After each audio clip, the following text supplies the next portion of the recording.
أعوذ بالله من الشيطان الرجيم بسم الله الرحمن الرحيم الحمد لله رب العالمين والصلاة والسلام على أشرف الأنبياء والمرسلين سيدنا محمد وعلى آله وصحبه أجمعين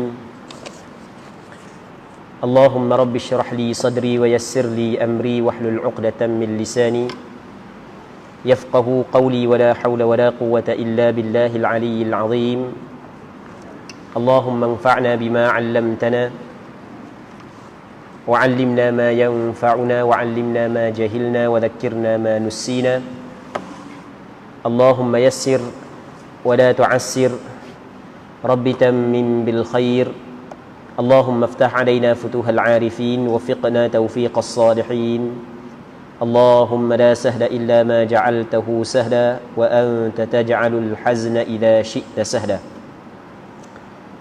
InsyaAllah kita sambung balik pengajian kitab Bulughul Maram yang dikarang oleh Al-Imam Al-Hafidh Ibnu Hajar Al-Asqalani rahimahullahu subhanahu wa ta'ala wa nafa'ana Allahu bi'ulumihi fid darain amin.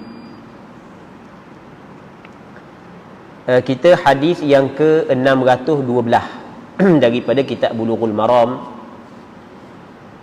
Katanya wa an Abi Sa'id al-Khudri radhiyallahu anhu qala la'ana Rasulullah sallallahu alaihi wasallam an-naihah wal mustami'ah akhrajahu Abu Dawud. Maksudnya daripada Abu Sa'id al-Khudri radhiyallahu anhu, katanya Rasulullah sallallahu alaihi wasallam telah melaknat wanita yang meratapi kematian dan yang sengaja mendengar ratapan kematian. Hadis ini dikeluarkan oleh Imam Abu Dawud. Muslimin muslimat yang dirahmati oleh Allah Subhanahu wa taala. Kita masih lagi dalam perbincangan berkenaan dengan jenazah. Antara perkara yang dibincang dalam bab jenazah adalah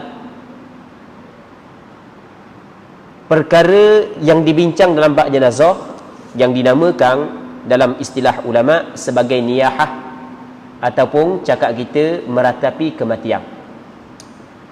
Meratapi kematian dia ada hukum dia. Hukum meratapi kematian adalah haram. Hukum meratapi kematian adalah salah. Agama kita larang meratapi kematian. Apakah yang dimaksud dengan meratapi kematian? Maksudnya adalah ketika ada, contohlah ketika ada orang puang, sebab dalam hadis Rasulullah sebut naihah, maksudnya orang puang. Orang puang tu ayah dia mati ataupun tok lelaki dia mati, anak dia mati, maka dia tepik, dia melolong, dia menyebut kebaikan-kebaikan si mati, yang mana perkataan-perkataan yang keluar daripada mulut dia seolah-olah dia tidak redha dengan takdir, dengan ketetapan Allah Subhanahu wa ta'ala, maka hukumnya adalah haram. Muslimin muslimat yang dirahmati oleh Allah Subhanahu wa ta'ala. Dalam hadis ni Abu Sa'id al-Khudri menceritakan kepada kita bahawasanya Rasulullah melaknat. Dia perkataan laknat ni maksud dia adalah menjauhkan seseorang daripada rahmat Allah. Jadi benda kalau main laknat-laknat ni bukan benda kecil, benda besar lah. Rasulullah melaknat perempuan yang meratapi kematian dan perempuan yang sengaja dengar ratapan kematian. Dia tidak meratapi kematian, dia dengar, tolong dengar. Jadi kadang-kadang kawan ni tak mau cakap pun, tak mau bunyi pun, tapi ada saing yang cocoh ni, habis tu biik belaka daripada mulut. Saing tu terus cocoh. Saing 2-3 orang pakat nak dengar belaka benda yang keluar daripada mulut dia, tanpa melihat perkara tersebut adalah dilarang oleh agama. Muslimin muslimat yang dirahmati oleh Allah Subhanahu wa ta'ala. Hadis ni dikeluarkan oleh Imam Abu Dawud dengan sanad yang dhaif. Maksudnya hadis ni bukanlah hadis sahih, hadis dhaif. Walaupun ada sebahagian daripada ulama hadis menilai sanad hadis ini sanad yang hasan. Jadi kita kena sebut dulu, hadis ni bukan hadis sahih, hadis dhaif mengikut pandangan sebahagian daripada ulama hadis. Walaupun hadis ini hadis dhaif, tetapi di sana ada hadis-hadis yang lain yang sahih yang jelas menyatakan bahawasanya agama kita melarang daripada melakukan ataupun daripada meratapi kematian. Sebagai contoh, hadis yang dikeluarkan oleh Imam Muslim di dalam kitab sahihnya, Nabi sallallahu alaihi wasallam bersabda, "An-naihatu idza lam tatub qabla mautiha tuqamu yaumal qiyamati wa 'alaiha sirbalun min qatiran wa dir'un min jarab." Maksudnya, perempuan yang meratapi kematian, andai kata dia tidak bertaubat sebelum daripada dia meninggal dunia. Sebab apabila dia meratapi kematian, dia telah melakukan maksiat, dia telah melakukan dosa. Kalau dia tidak bertaubat sebelum daripada dia meninggal dunia, maka dia akan dibangkit pada hari kiamat. Di atas tubuh dia ada pakaian daripada belaking hok panah tau, daripada tah hok panah tau. Belaking hok panah, tah hok panah ni pada tubuh badan dia. Dan atas tubuh badan dia ada pakaian daripada kurap, kudih. Cakap kita, perkataan dalam hadis maksud dir'un min jarab adalah kiasan daripada tubuh dia penuh dengan kuping, tubuh dia penuh dengan kurap, seolah-olah seperti pakaian. Maksudnya itu adalah azab yang disediakan untuk dia. Sebab benda itu adalah benda yang salah, benda yang dilarang oleh agama. Muslimin muslimat yang dirahmati oleh Allah Subhanahu wa taala, apabila berlaku kematian dari kalangan ahli keluarga kita ataupun kawan-kawan kita, orang yang kita kenal, orang yang kita sayang, maka apa hak yang dianjurkan oleh syarak adalah kita kena sabar. Kita kena sabar.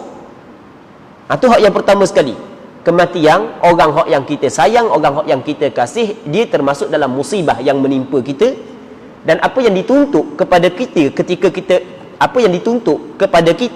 kita ditimpa musibah adalah kita bersabar.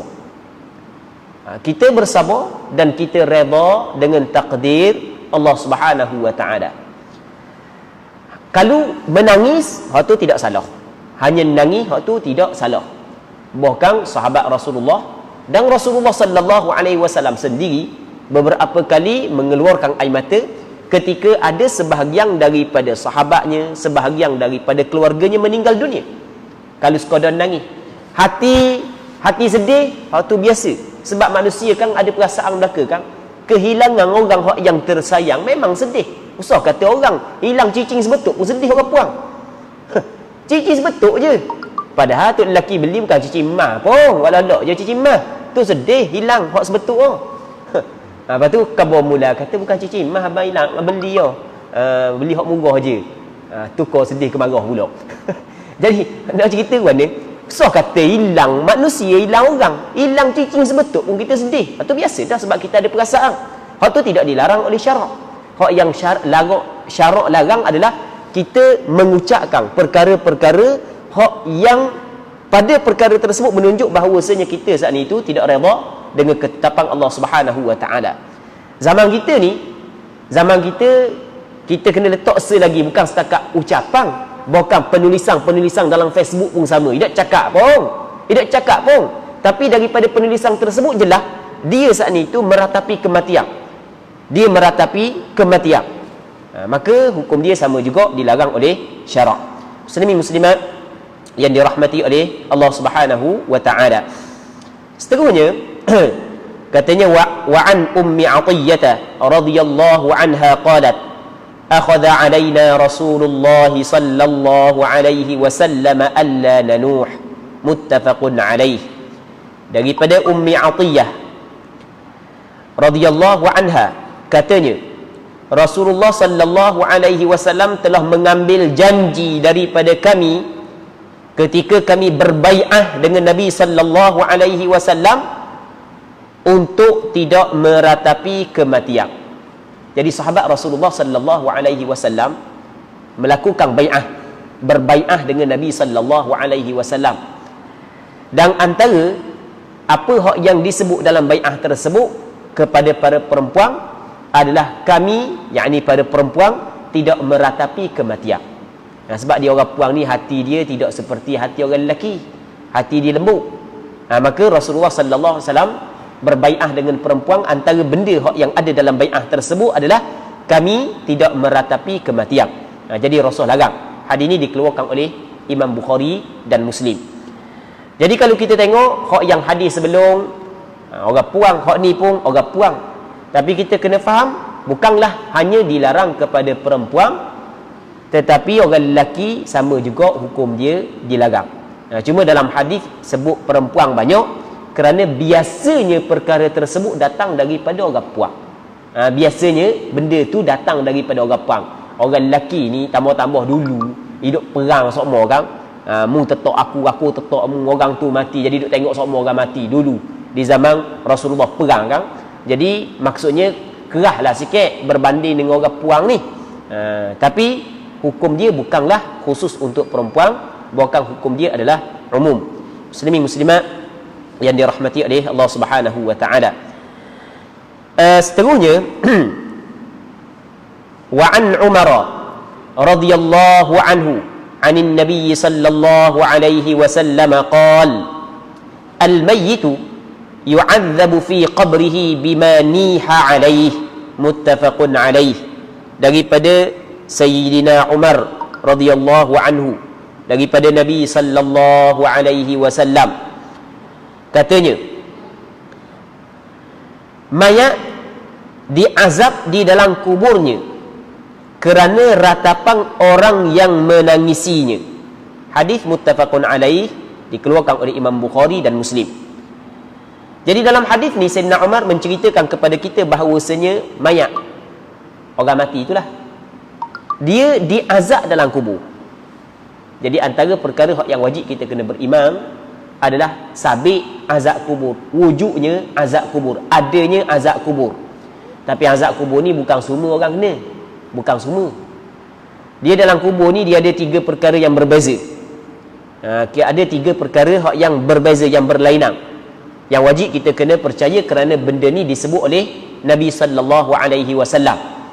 Yang pertamanya nama dia adalah dhammatul qabri, ataupun dalam bahasa hadis disebutkan juga daghtah al-qabr. Maksudnya himpitan kubur.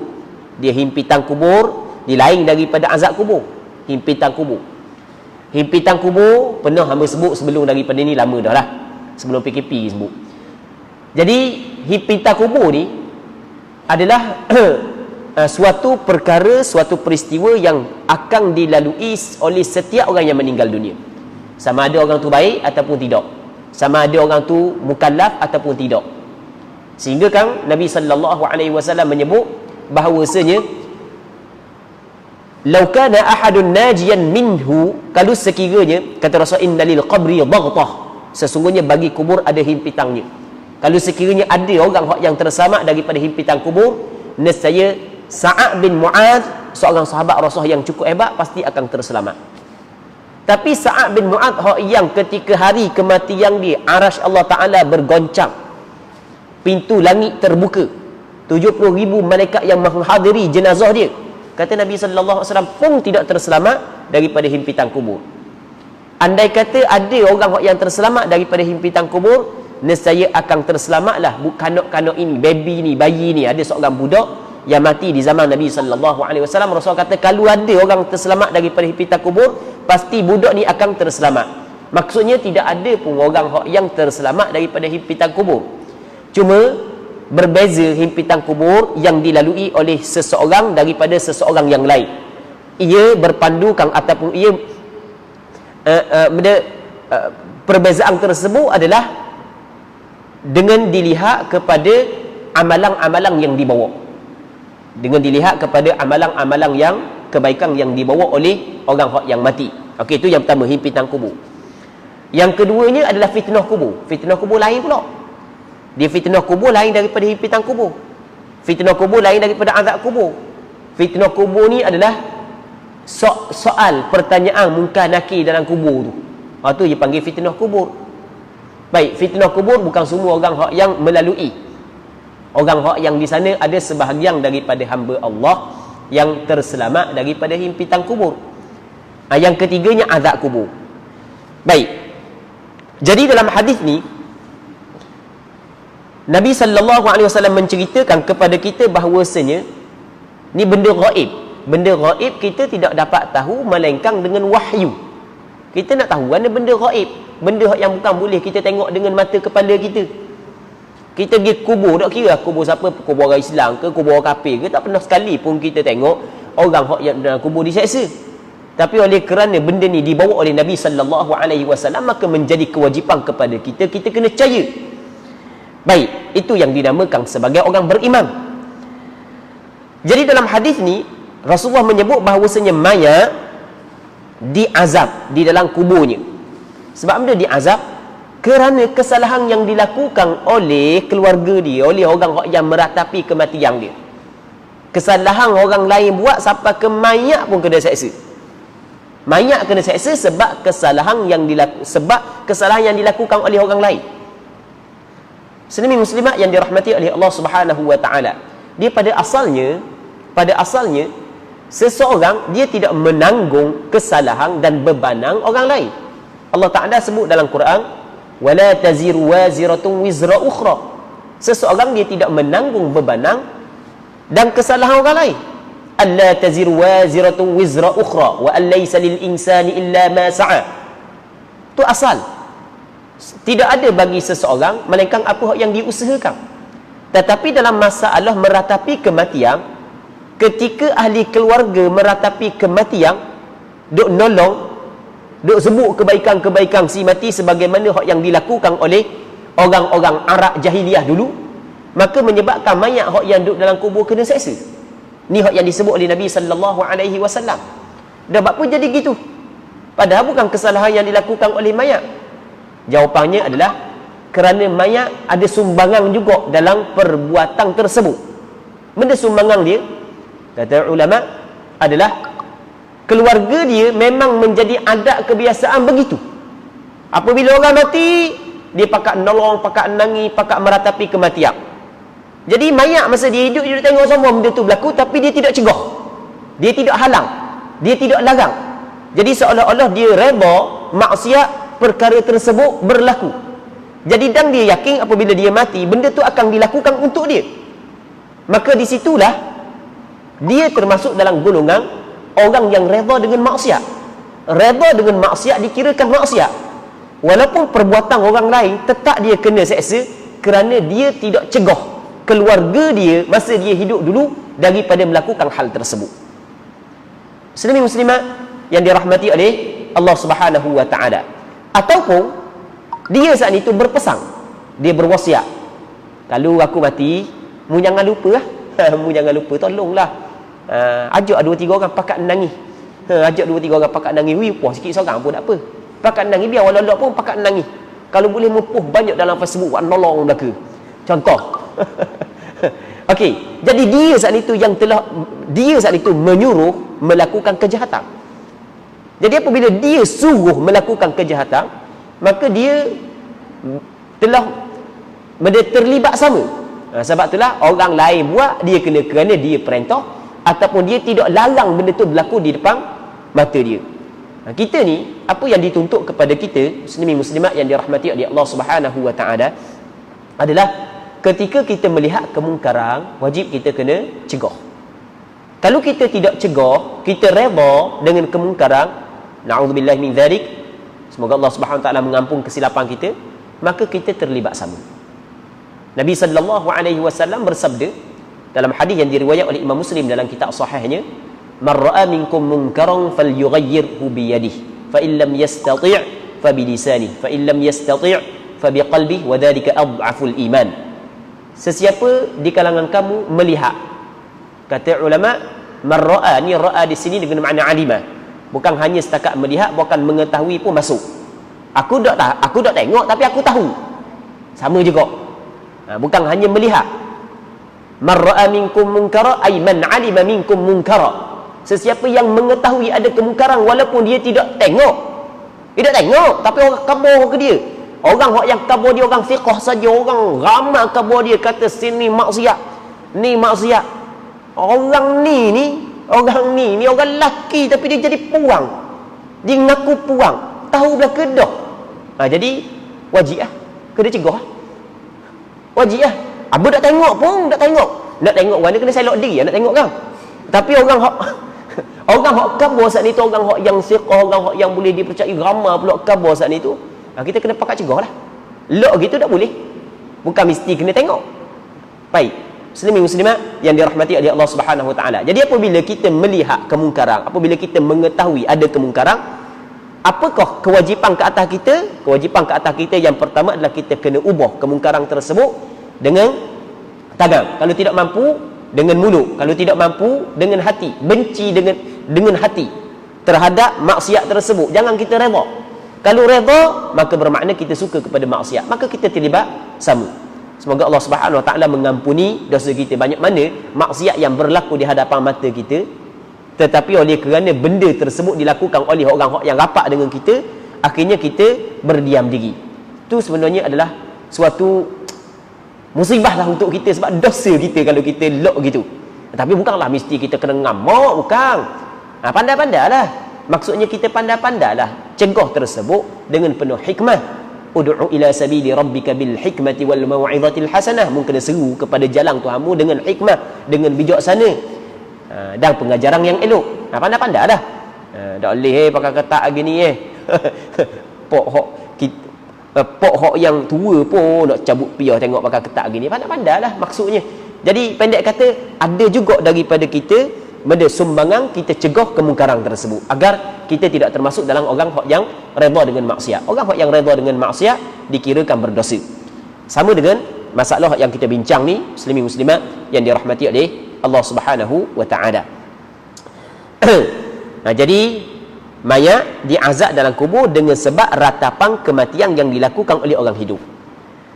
Bukan semata-mata kesalahan tu, bukan kerana ada sumbangan dia juga. Masa kawan ni hidup dulu, dia tengok orang duduk meratapi kematian, elok je, dia suka je. Jadi, dan dia tahu bahawasanya suatu hari kalau dia mati pun orang akan melakukan maksiat kerana dia, maka oleh kerana dia tidak cegah, maka dia juga terlibat. Ataupun dia telah teruk lagi, siap pesang lagi. Ini adat sebahagian daripada orang jahiliah dululah. Adat orang jahiliah dulu. Kalau kita kok, adat orang kita gana. Ingat ayah rasa kalau ayah mati ni tak ada seorang nolong semua gembira belaka nak harta ayah. Dia cakap gitu dengan anak dia. Kan dia nolong ayah mati duk ingat ayah beli pakaian hari raya, ayah baik gitu, ayah baik gini, duk sebut belaka korang ada tak tu sama tu. Tu perangai jahiliah dah tu. Benda tu salah tu sebenarnya. Duk ajar pesang awak lagu tu salah tu. Baik. Jadi sepatutnya kena kabar kalau ayah mati tu kena sabarlah. Lepas tu jangan balah bab harta. Harta banyak mana pun ketinggal belaka. Harta bukan boleh bawa sampai ke mati. Jadi kalau kita guna benda hak yang sia-sia harta tu, tapi kalau kita guna benda hak yang baik, maka baiklah harta tu. Jadi kita pula dapat pahala dengan nasihat-nasihat yang kita beri, dan mereka beramal dengan nasihat yang kita beri, dengan kita dapat pahala.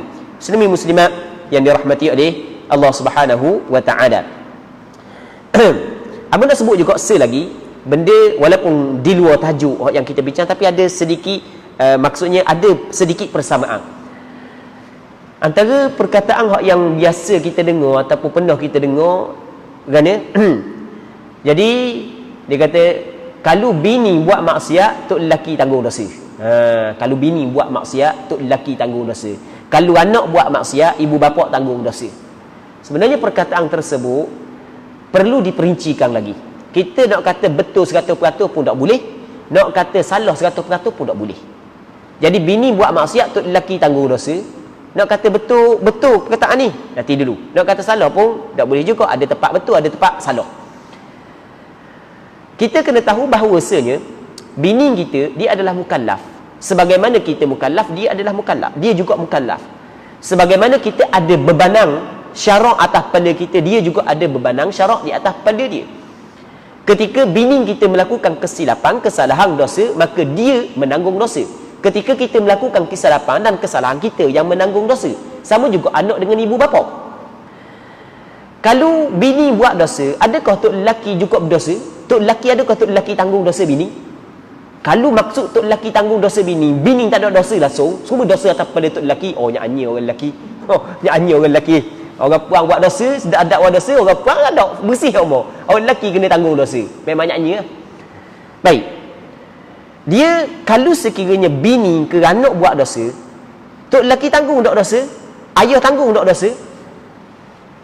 Tok lelaki dengan ayah, dengan mak, dia terlibat sama. Sekiranya dia reda dengan perbuatan maksiat tersebut. Tengok bini dia dak tutup aurat. Allah, pakai luar ketak. Dah beli benda kamu sing basikal kan, duk gatih basikal kan. Tak apalah nak gatih basikal lah gilah. Kata abang dia nya, dah nak exercise kan, main darah tinggi sokmo ni, lepas tu tubuh pun besar, jadi nak kurus sikit, jadi gatih basikal. Lepas tu dia apabila ada kumpulan, mung kabo beli pakaian ni sedap, beli pakaian ni sedap. Nya pakak ketak-ketak belaka, tua muda pun sama. Allahu Rabbi.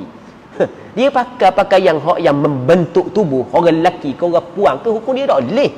Tak boleh. Tak boleh salah. Tak kira lah anjurang siapa sekalipun, tak boleh.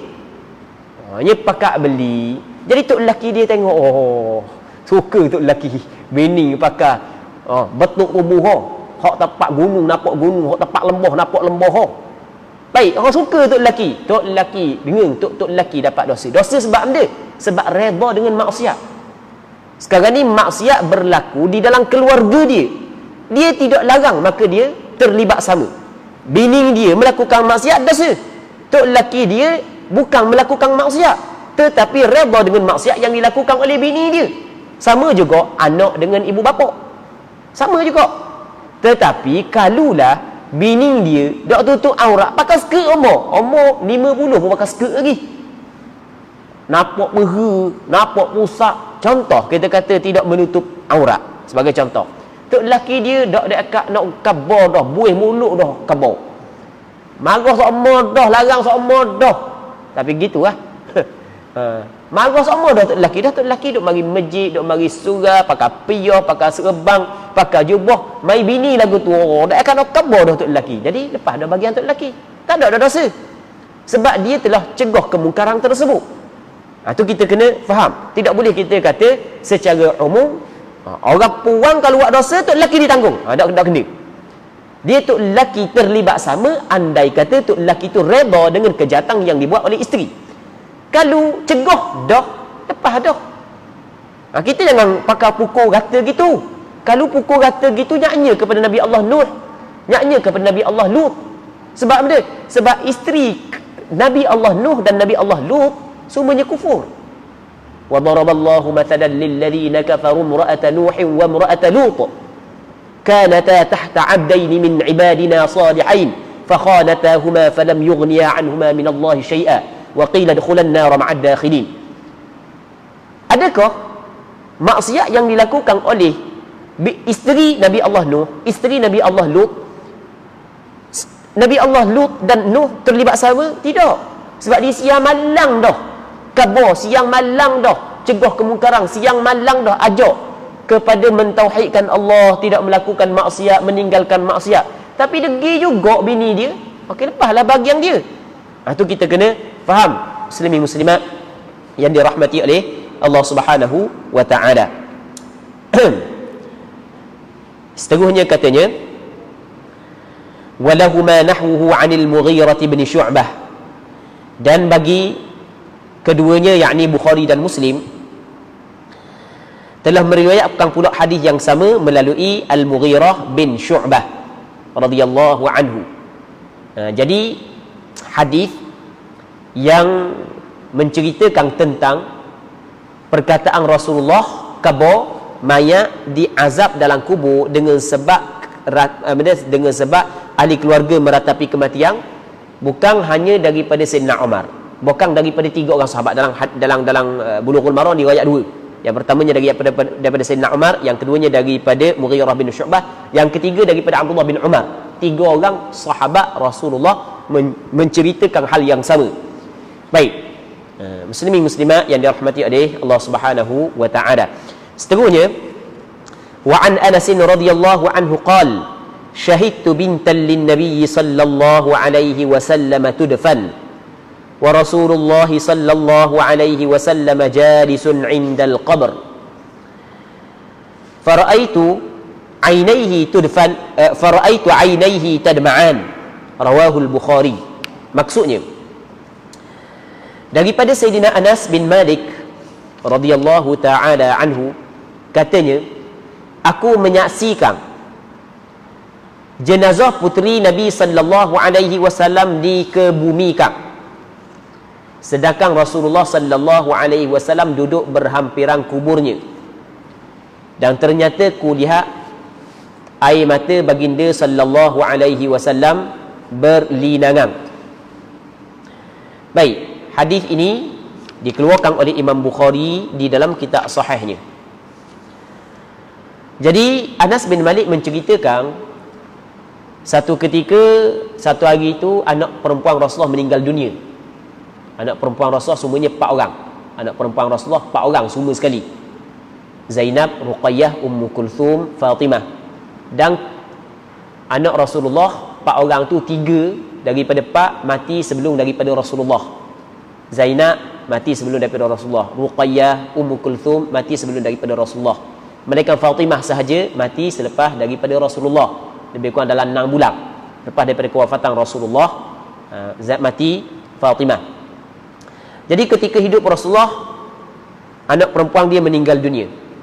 Maka ketika dikebumikan anak perempuan dia, Anas bin Malik bersama dengan Rasulullah, sebab Anas bin Malik khadam Rasulullah, dia khidmat kepada Rasulullah.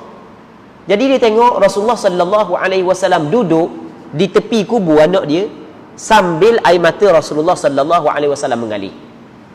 Baik. Jadi kenapakah Al-Hafiz Ibn Hajar Al-Asqalani mendatangkan hadis ini selepas daripada hadis larangan meratapi kematian? Dia nak khabar kepada kita, nak isyarat kepada kita bahawasanya kalau hanya sekadar sedih, menangis, tapi mulut dok kata benda, perkara itu tidak termasuk dalam perkara yang dilarang oleh agama. Tu tak ada masalah menangis. Jebek malah hai mata. Contoh lepas daripada mati kan, nangis, marah mata. Baik, sedih, nengu je. Baik, maka itu tidak menjadi masalah, dan benda itu berlaku kepada Nabi sallallahu alaihi wasallam. Itu bukan perkara yang dilarang oleh agama. Bahkan di sana ada hadis yang dikeluarkan oleh Imam Bukhari dan Muslim, kata Nabi sallallahu alaihi wasallam, innallaha la yu'adzibu bidam'il 'ain. Allah Ta'ala tidak mengazab, tidak menyeksa kerana mengalir air mata. Apabila ada kematian mengalir air mata, Allah Ta'ala tidak seksa dengan perbuatan tersebut. Juga wala bihuznil qalb, Allah Ta'ala tidak seksa kerana sebab hati jadi sedih. Tak, Allah Ta'ala tidak seksa. Tetapi walakin yu'adzibu bihadza, tetapi Allah Ta'ala menyeksa dengan sebab ni. Wa asyara ila lisanih, Rasul isyarat kepada lidah dia.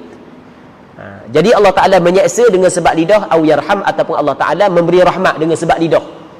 Jadi kerana lidah kita, apabila berlaku kematian, mungkin orang tu diseksa dan mungkin orang tu mendapat rahmat daripada Allah, mendapat pahala daripada Allah. Sebab itulah kita kena pandai guna lidah. Jadi apabila berlaku kematian, kita kena ucap inna lillahi wa inna ilaihi raji'un. Itu hak yang dituntut. Allah Subhanahu wa taala berfirman dalam Al-Quranul Karim, wa basyiris sabirin alladhina idza asabathum musibatun qalu inna lillahi wa inna ilaihi raji'un. Hendaklah beri berita gembira wahai Muhammad kepada orang hak yang sabar. Siapa orang sabar? Orang hak yang apabila mereka itu ditimpa musibah, terus mereka itu ucapkan sesungguhnya kami adalah milik bagi Allah dan kita semuanya akan kembali kepada Allah Subhanahu wa taala. Baik. Dan daripada hadis ni juga kita ambil sikit lagi ya. Daripada hadis ini juga menjadi dalil kepada apa yang disebut oleh ulama fiqh bahawasanya duduk di atas kubur bukanlah diharamkan apabila ada keperluan.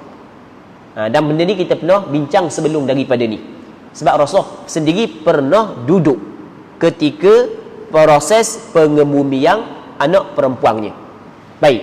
Dia hak yang dilarang adalah duduk kerana qada hajat, duduk kerana melakukan maksiat di atas kubur. Semata-mata duduk di atas kubur tidak dilarang. Walaupun hak yang terbaiknya adalah berdiri sebelum daripada selesai tanam. Hak yang terbaiknya kita berdiri. Kalau sekiranya tidak ada apa keperluan, tapi duduk tidaklah haram kerana Rasulullah sallallahu alaihi wasallam pernah duduk. Tapi ada juga duduk hak yang diharamkan. Sebagaimana pernah kita bincang sebelum daripada ni. Muslimin muslimat yang dirahmati oleh Allah Subhanahu wa taala. Jadi untuk malam ni kita kena berhenti sini dulu sebab kita nak masuk isyak dah. Jadi untuk malam ni kita berhenti sini dulu. InsyaAllah kita sambung balik pada minggu-minggu akan datang. Dan kita berdoa kepada Allah Subhanahu wa taala agar pengajian kita pada malam yang mulia ini diberkati oleh Allah Subhanahu wa taala. Dan kita berdoa kepada Allah Ta'ala lagi agar Allah Ta'ala mengurniakan kepada kita keikhlasan dalam perkataan dan perbuatan kita. Dan semoga sama-sama kita dapat beramal dengan apa yang kita bincang pada malam yang mulia ini. Wallahu subhanahu wa ta'ala a'la wa a'lam. Allahumma haqqiqna bittiba'i nabiyyika Muhammadin sallallahu alaihi wasallam zahiran wa batina. Allahumma ja'alna mimman yastami'una al-qawla fayattabi'una ahsanah. وصل اللهم وسلم وبارك على سيدنا محمد وعلى آله وصحبه أجمعين والحمد لله رب العالمين.